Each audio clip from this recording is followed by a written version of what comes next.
ขอสัพพะมงคลจงเกิดแก่ท่านทั้งหลายมีสติรู้ละสิ่งที่เราสะสมวัตถุสิ่งของต่างๆมีสติรู้ละสิ่งที่เรารู้ทางตาหูจมูกลิ้นกายใจมีสติรู้ว่าสิ่งที่เรารู้มันไม่เที่ยงมีสติรู้สิ่งที่เราครอบครองสิ่งที่เรายึดมั่นถือมั่นมันไม่เที่ยงมีสติรู้สิ่งที่เราควรรู้ก็คือธรรมะมีสติรู้ว่าธรรมะเป็นสิ่งที่อยู่เหนือการเปลี่ยนแปลงมีสติรู้ธรรมะให้เรารู้และเข้าใจสิ่งที่มันเปลี่ยนแปลงมีสติรู้ธรรมะบอกสอนให้เราอยู่เหนือธรรมชาติมีสติรู้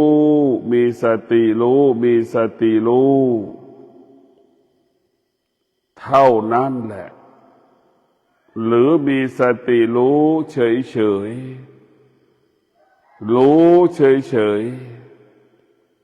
เช่นไฟมันร้อนน้ำมันเย็นให้เรารู้เฉยพวกเราทั้งหลายสิ่งที่เราควรยึดถือยึดมั่นก็คือหลักธรรมคำสอนของพระพุทธเจ้าดังคำว่าตนแลเป็นที่พึ่งแห่งตนมีสติตื่นรู้สามีของเราเป็นสมบัติของเราแค่บางเวลาอยู่กับเราได้แค่บางเวลามีสติตื่นรู้พ่อแม่อยู่กับเราแค่บางเวลาเราอยู่กับพ่อแม่ได้ก็แค่บางเวลามีสติตื่นรู้ว่าเราไม่สามารถอยู่กับแม่ได้ถึงแม้อยู่ได้แค่บางเวลามีสติตื่นรู้พ่อแม่สามีภรรยาลูกเป็นของนอกกาย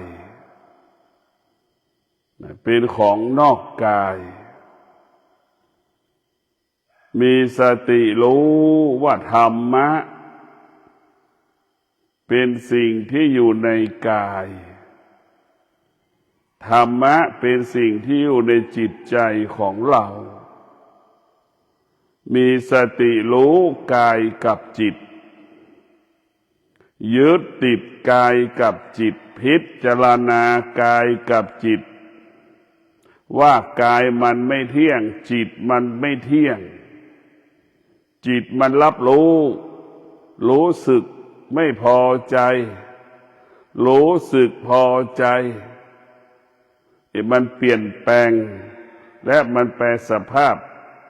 ตลอดเวลาในพวกเราทั้งหลายเรามีสติรู้ว่าจิตของเรานั้นรู้สิ่งไหนก็ให้จิตละสิ่งนั้นมีสติรู้จิตรู้สิ่งไหนให้อยู่เหนือสิ่งนั้นมีสติรู้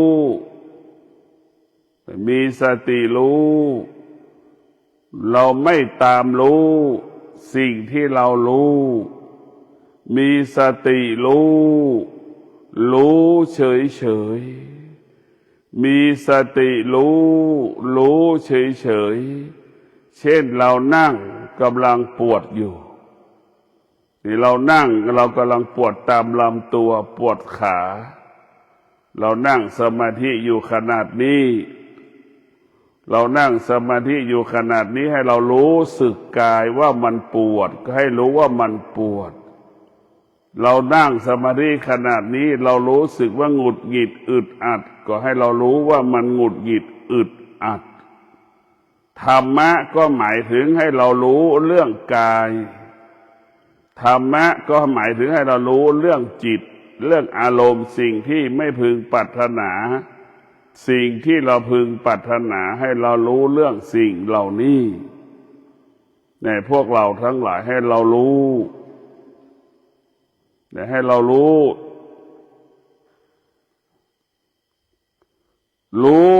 ว่าสิ่งที่เรารู้สุขก็ดีทุกข์ก็ดีเนี่ยมันเกิดขึ้นขนาดหนึ่งเวลาหนึ่งเจ็บปวดก็ดีเจ็บป่วยก็ดีสำคัญที่สุดจิตไปปรุงแต่งความเจ็บจิตมันไปปรุงแต่งกายจิตมันไปปรุงแต่งอารมณ์มันจึงทำให้เราเจ็บป่วยมากกว่าเก่าถ้าเราไม่ปรุงแต่งในเวลาเจ็บป่วยมันก็ไม่มีอะไรเราจะเห็นกายของเราเหมือนคนป่วยอยู่นอนบนเตียงนะกายของเราเหมือนคนป่วยนอนอยู่บนเตียงและเราก็เห็นจิตของเราจิตของเราก็คือเหมือนเปรียบเสมือนหมอพยาบาลที่ดูแลคนป่วยแล้วมาเห็นพวกเราทั้งหลายจิตเราเปรียบเสมือนหมอพยาบาลที่ดูแลคนป่วยร่างกายของเราเปรียบเสมือนคนป่วยนอนอยู่บนเตียงนี่เราพิจารณากายก็ส่วนหนึ่งจิตก็ส่วนหนึ่งในพวกเราทั้งหลายเราต้องพิจารณาว่ากายเนี่ยมันเป็นเช่นนี้ของมันจิตมันก็เป็นเช่นนี้ของมันจิตเบื้องต้นเนี่ยมันเป็นผู้ไม่รู้จิตเบื้องต้นเป็นผู้ไม่รู้มันไม่รู้ทั้งสิ้นรู้แต่เรื่องธรรมชาติมันไม่รู้เรื่องธรรมะจิตเบื้องต้นมันไม่รู้เรื่องธรรมะมันรู้แต่เรื่องธรรมชาติอยากได้อยากมีอยากเป็นอยากสวยอยากงามอยากหล่ออยากเท่อยากมีสิ่งนั้นอยากมีสิ่งนี้นี่คือธรรมชาติของมนุษย์ไม่อยากทุกข์อย่างเงี้ยเป็นธรรมชาติของมนุษย์ทั้งสิ้นสิ่งเหล่านี้มันเป็นเหมือนสัตว์มันก็เป็นอย่างเรานั่นแหละสัตว์มันก็มีความอยากความต้องการอย่างเราทุกอย่างแต่สัตว์มันไม่สามารถออกอาการสำแดงอาการได้ดั่งมนุษย์พวกเราทั้งหลายเราธรรมะของพระพุทธเจ้าพัฒนากายพัฒนาจิตให้จิตเราอยู่เหนือธรรมชาติธรรมชาติก็หมายถึงร่างกายของเราได้เป็นธรรมชาติมันเกิดการเปลี่ยนแปลงทุกการเวลาคำว่าการเปลี่ยนแปลงก็หมายถึงความแก่ความแก่เนี่ยมันเกิดขึ้นทุกเวลามันไม่มีวินาทีไหนที่มันไม่แก่มันไม่มีความแก่เนี่ยมันก็ซ่อนด้วยความเจ็บมันซ่อนด้วยความเจ็บซ่อนด้วยความตายมันมาพร้อมกันเพราะมันเกิดที่เดียวกันเมื่อมันไม่เกิดมันก็มีแก่เมื่อมันแก่มันก็เจ็บเมื่อมันเจ็บมันก็ตายใครจะหนีความแก่หนีความแก่ไม่ได้ความเจ็บไม่ได้ให้เราเข้าใจว่าเมื่อมันเกิดแล้วมันต้องแก่เมื่อมันแก่แล้วมันก็ต้องเจ็บเมื่อมันเจ็บแล้วมันก็ต้องตายมันเป็นกฎของโลกมันเป็นกฎของชีวิตให้เราเข้าใจมัน ระหว่างที่มันเจ็บเนี่ยพวกเราทั้งหลายอย่าได้ปรุงแต่งให้เรามีสติรู้ให้เรามีสติรู้ให้เรามีสติรู้ให้อยู่เหนือธรรมชาติให้เรามีสติรู้อยู่เหนือธรรมชาติจิตเราเนี่ยคือธรรมะร่างกายเราคือธรรมชาติร่างกายก็ส่วนหนึ่งจิตเราก็ส่วนหนึ่งแต่เราแยกกันได้จิตของเราก็เหมือนเมล็ดส้มเขียวหวานนั่นแหละกายของเราก็เหมือนลูกส้มเขียวหวานนะร่างกายของเราเปรียบเสมือนลูกส้มเขียวหวานจิตเราเหมือนเมล็ดส้มเขียวหวานลูกส้มเขียวหวานมันเน่าเหลือแต่เมล็ดเห็นไหมจิตเราก็คงเป็นสภาพนั่นแหละจิตมันยังไม่ตายกายมันเฉยๆจิตยังไม่สลายแต่กายมันสลายพวกเราทั้งหลายเราต้องฝึกจิตให้จิตของเรานั้นเป็นจิตของผู้รู้จิตของเราได้สำคัญที่สุดให้เป็นจิตของผู้รู้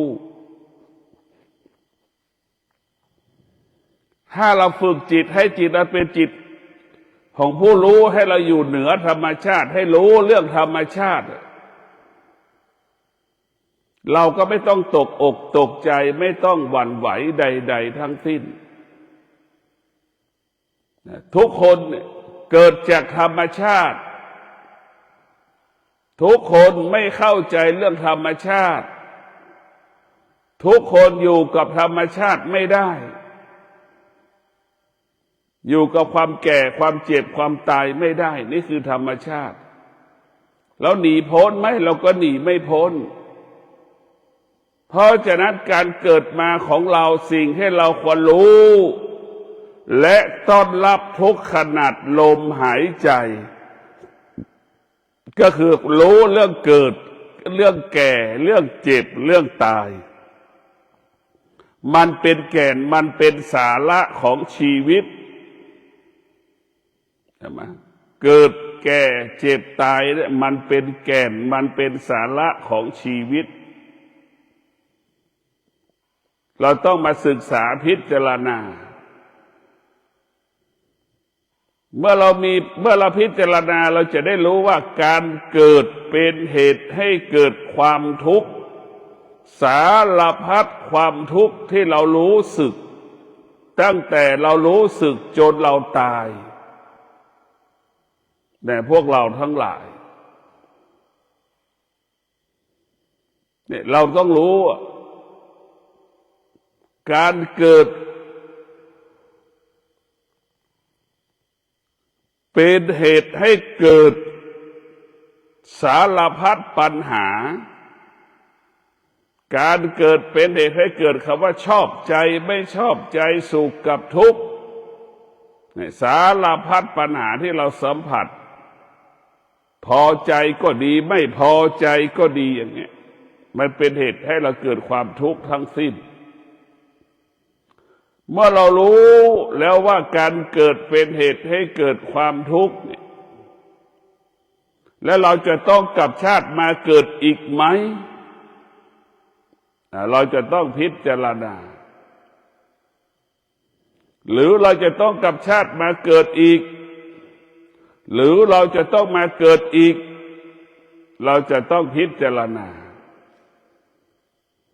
ถึงแม้มันจะเกิดอีกก็ให้ยกระดับจิตให้มันสูงกว่าเดิมทุกวันนี้จิตเรามันต่ำมันมองไม่เห็นเหมือนเราอยู่ตีนภูเขาเราไม่เห็นยอดภูเขาธรรมะก็คือยอดภูเขาเราไม่เห็นธรรมะเห็นแต่ธรรมชาติจนเราตายรู้เรื่องธรรมชาติจนเราตายเราไม่รู้เรื่องธรรมะจนเราตายเราไม่รู้เรื่องธรรมะจนเราตาย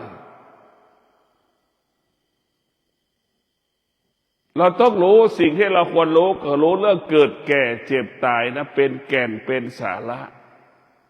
เราต้องพูดทุกวันเราต้องคุยกันทุกวันจะหนีอย่าได้หนีคำว่าเกิดแก่เจ็บตายอย่าได้หนีเด็ดขาดเพ ราะมันหนีไม่พ้นเราต้องพูดทุกวันวันหนึ่งเราไปงานศพเราไปเผาศพเราก็ต้องพูดทุกวันอนาคตของเราก็อยู่ตรงนี้แหละเนี่ยเห็นไหมอนาคตของเราเนี่ยก็จะไปอยู่เชิงตะกอนเนี่ยถูกไฟเผาอย่างนี้แหละนี่แหละนั่นคือเราว่าพิจารณาทุกวันเรียกว่ามรณสติมรณสติและพิจารณาความตายเป็นอารมณ์ของธรรมเราหนีความตายไม่พ้น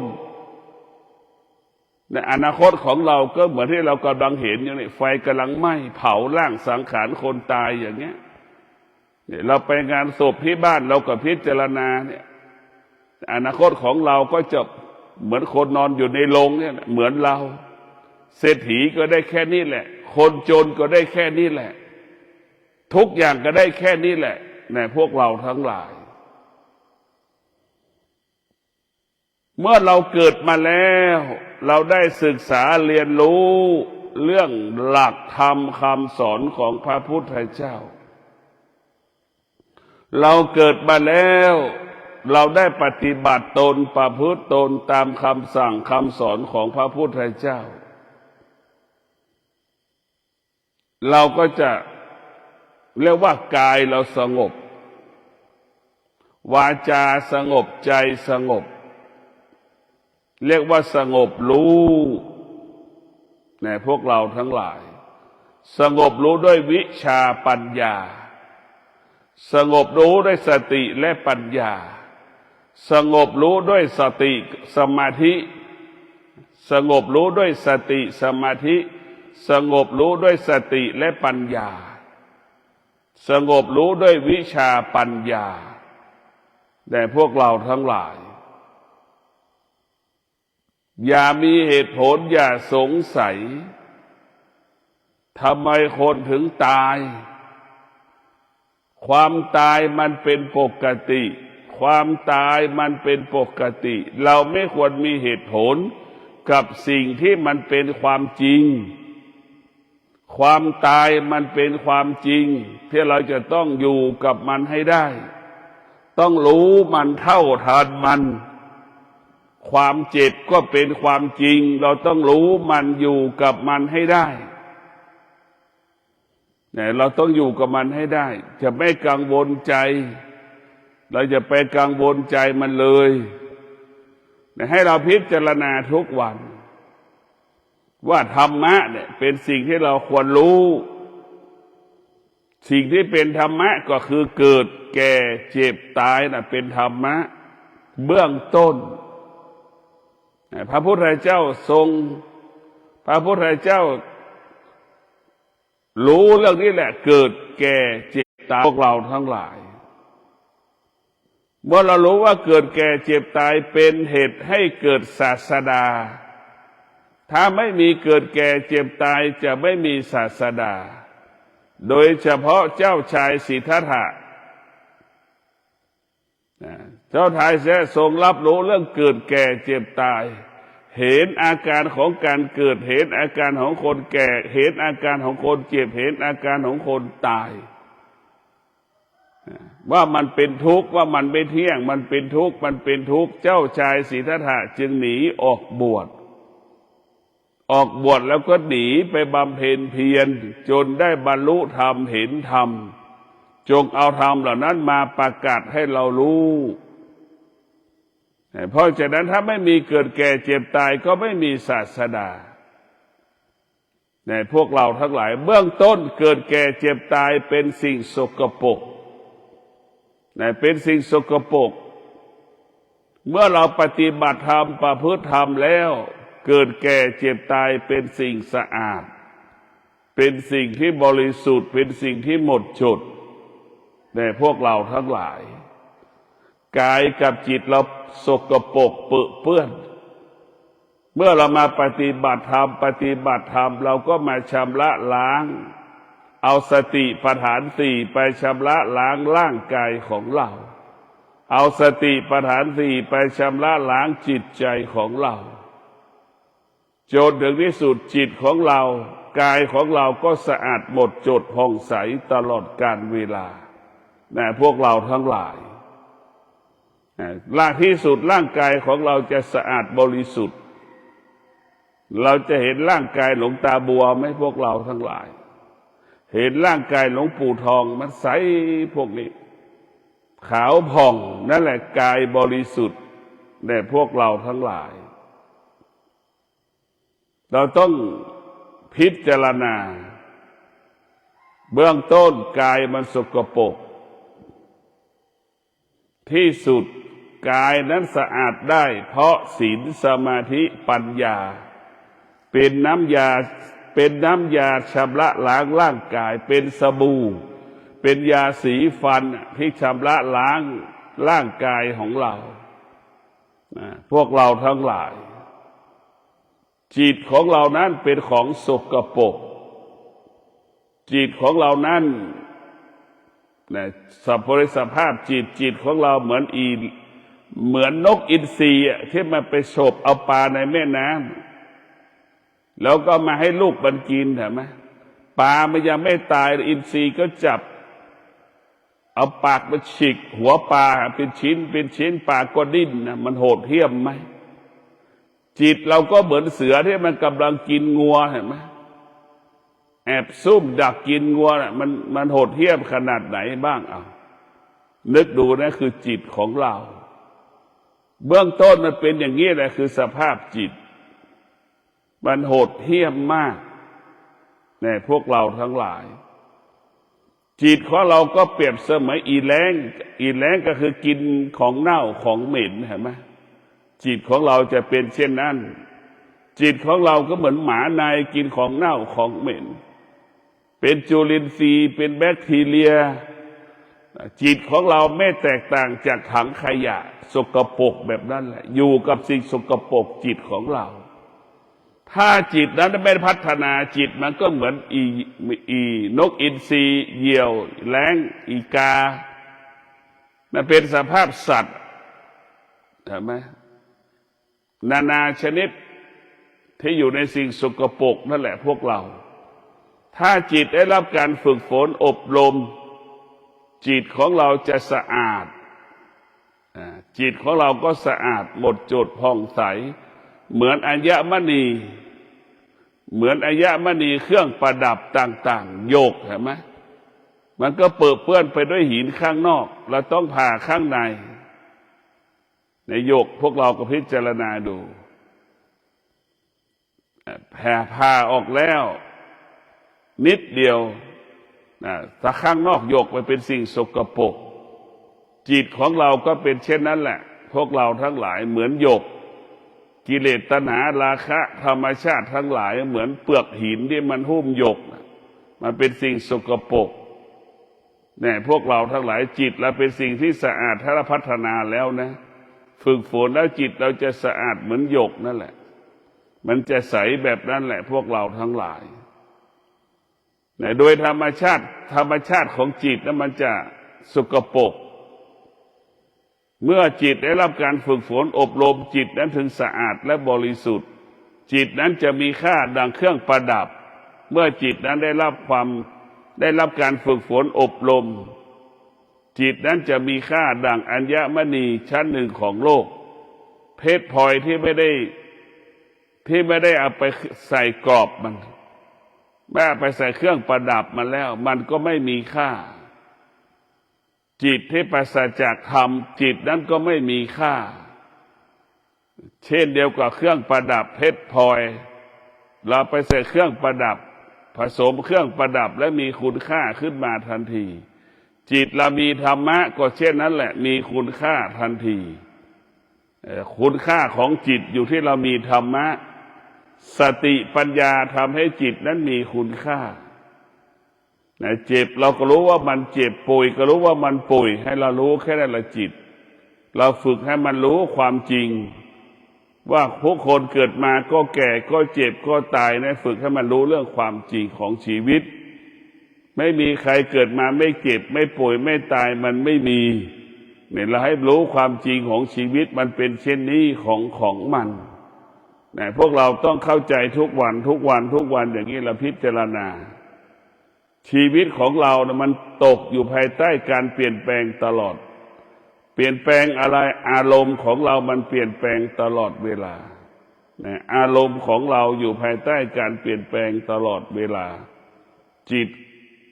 ก็อาศัยตาเกิดอาการชอบใจไม่ชอบใจก็เกิดขึ้นอีกแหละจิตก็คุมไม่อยู่อีกแล้วหูได้ยินเสียงหลงไหลชอบใจไม่ชอบใจก็เกิดขึ้นอีกหลงไหลก็เกิดขึ้นอีกมาจมูกสัมผัสกับกลิ่นชอบใจก็เกิดขึ้นไม่ชอบใจก็เกิดขึ้นในกลิ่นที่จมูกมันสัมผัส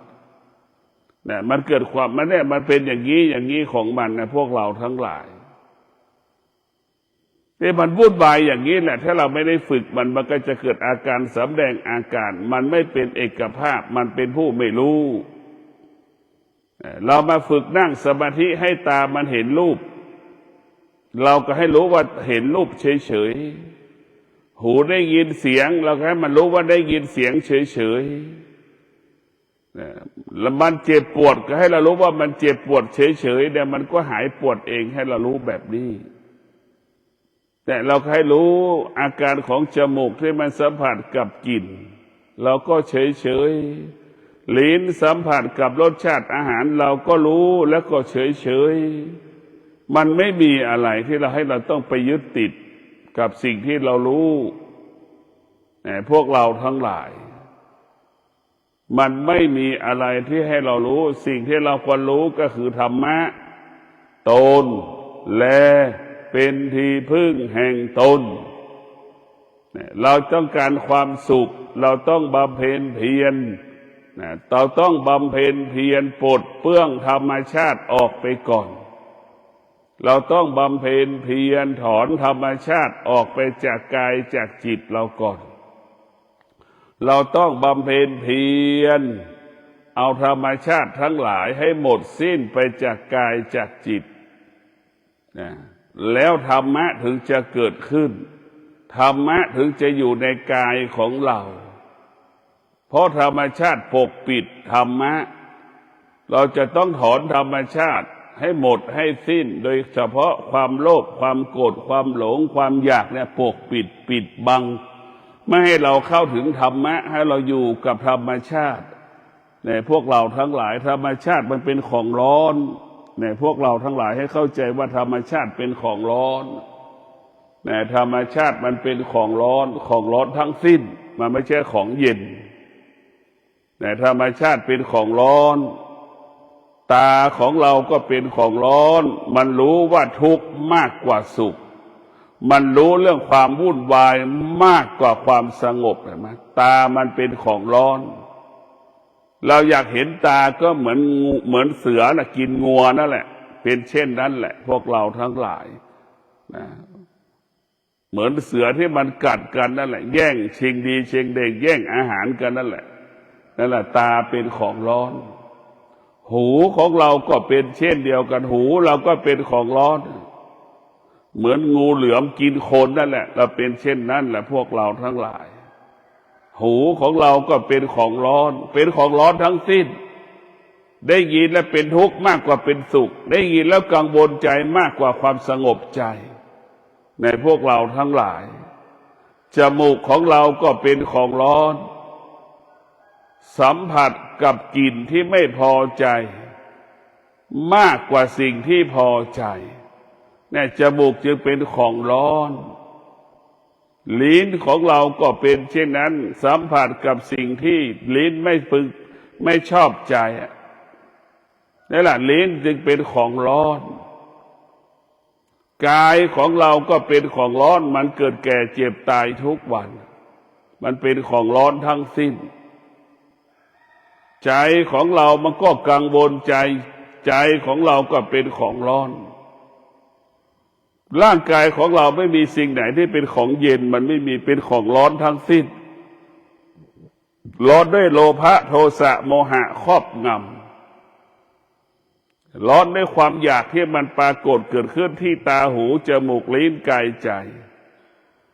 ความอยากสารพัดความอยากปรากฏขึ้นที่ตาหูจมูกลิ้นกายใจมันปรากฏขึ้นที่หมดเลยเห็นไหมมันก็ระบอกว่าตาของเราเนี่ยเป็นต้นกำเนิด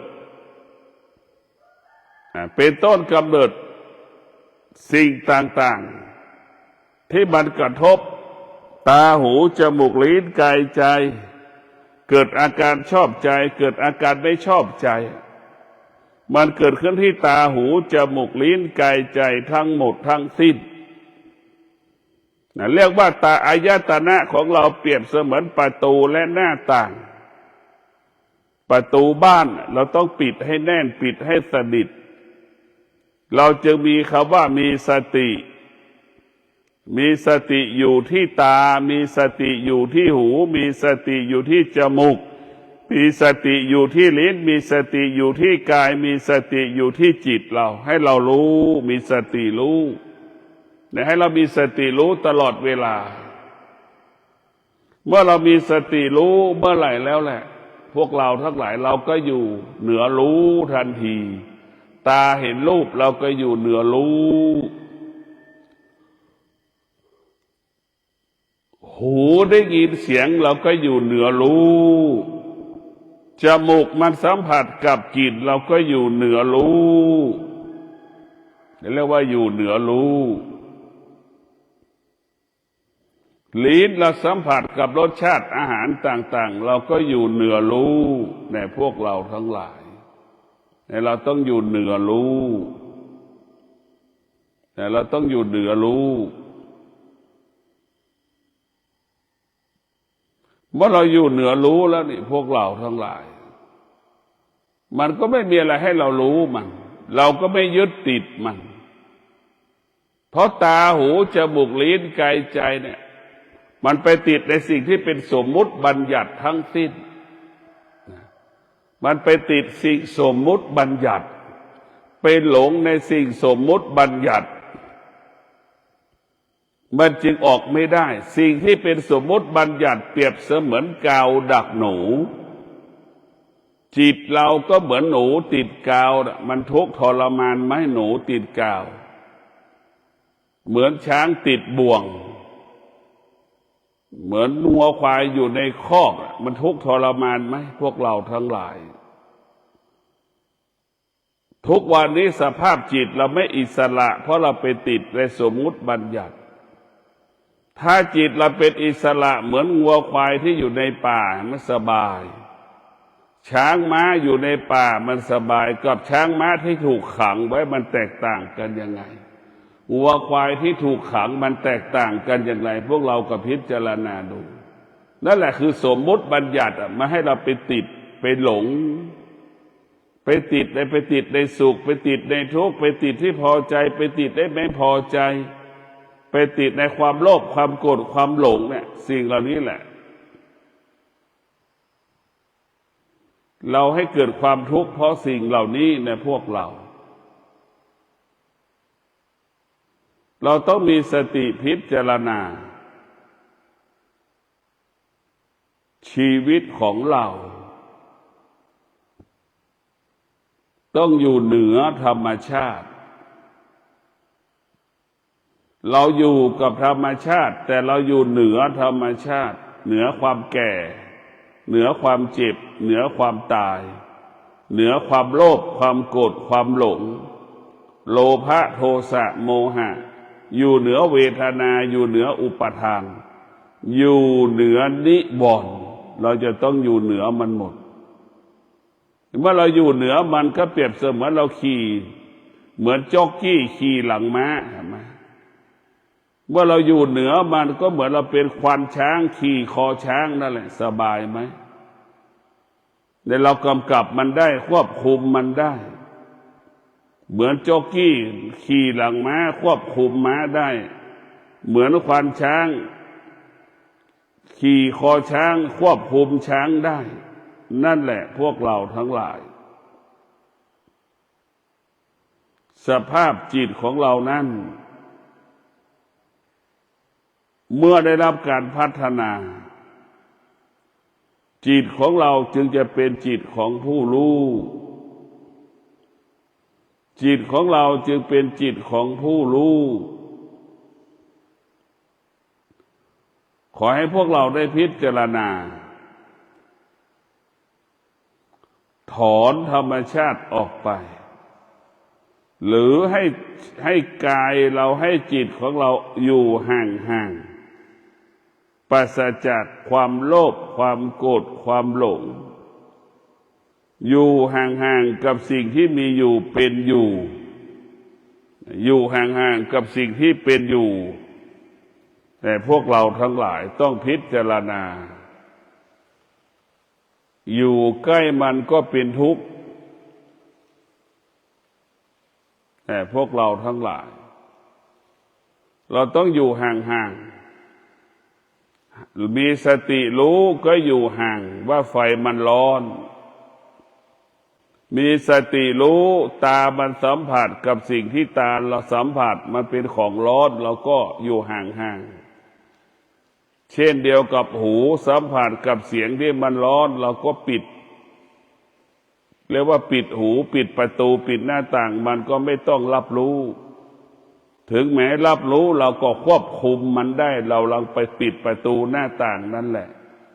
แล้วว่าควบคุมมันได้ที่เราเท่าทานมันได้ก็นี้แหละเรียกว่าเท่าทานมันในพวกเราทั้งหลายมีสติตื่นรู้ออกจากสิ่งที่เรารู้มีสติตื่นรู้อยู่เหนือสิ่งที่เรารู้มีสติตื่นรู้เราไม่ตามรู้มีสติตื่นรู้ออกจากสิ่งที่เรารู้ว่ามันไม่เที่ยงออกจากสิ่งที่เรารู้ว่ามันไม่เที่ยงขอให้ท่านทั้งหลายมีสติในการดำเนินชีวิตขอให้ท่านทั้งหลายมีชีวิตที่ปกติด้วยสติมีชีวิตที่ปกติด้วยสติก็ขอให้ท่านทั้งหลายคิดสิ่งใดสำเร็จพูดสิ่งใดสำเร็จทำการใดๆสำเร็จง่ายสะดวกรวดเร็วสมปรารถนาดังใจปรารถนาด้วยสติเถิด